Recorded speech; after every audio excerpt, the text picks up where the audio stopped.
ఇదివరకు దుబాయ్‌లో ఆస్తి కొని అక్కడ 2 సంవత్సరాల తర్వాత అది పర్మనెంట్ అంటే అక్కడ ఉండడానికి 2 సంవత్సరాలు ఉండడానికి, ఆ పైన ఉండడానికి రెసిడెంట్ వీసా అంటే అక్కడ 7.5 లక్షల విలువైనటువంటి దిర్హామ్స్ అంటే ఒక్కొక్కటి రూ. 25 వాల్యూ ఉంటది. ఒక్కోసారి 20, 22 ఇట్లా ఉంటదనమాట.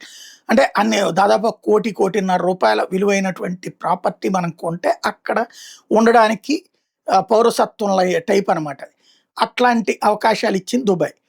అయితే యుద్ధం తర్వాతన అనేక మంది ఆస్తులు అమ్ముకునే పరిస్థితి, ఇప్పుడు అనేకం నష్టపోయిన పరిస్థితి.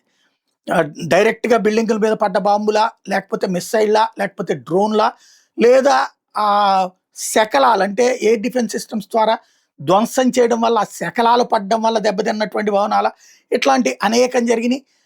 వేలాదిగా జరిగినటువంటి. ఇక ఓ రకంగా చెప్పండి దుబాయ్‌లో ఇవాళ వ్యాపారం చేయడం అంటే తెగించి పెట్టుకునేవాడు తప్పించి ఏం లేదు. ఇలాంటి సందర్భంలో దుబాయ్ కొన్ని రిస్ట్రిక్షన్స్ తగ్గిస్తోంది. ఏదైతే రెసిడెన్సీ వీసాకు ఉన్నటువంటి ఈ 2 ఇయర్స్ రెసిడెన్సీ వీసాస్ అనేటటువంటి మినిమమ్ ప్రాపర్టీ పర్చేజ్ రిక్వైర్మెంట్‌ని తొలగించేసింది. The Dubai land department DLD తాజాగా 7.5 లక్షల దిర్హాన్లతో ఏదైతే సోలో ఇన్వెస్టర్స్‌ని అలౌ చేసేటటువంటి సిస్టమ్‌ని మార్పు చేర్పులు చేస్తూ నిర్ణయం తీసుకుంది.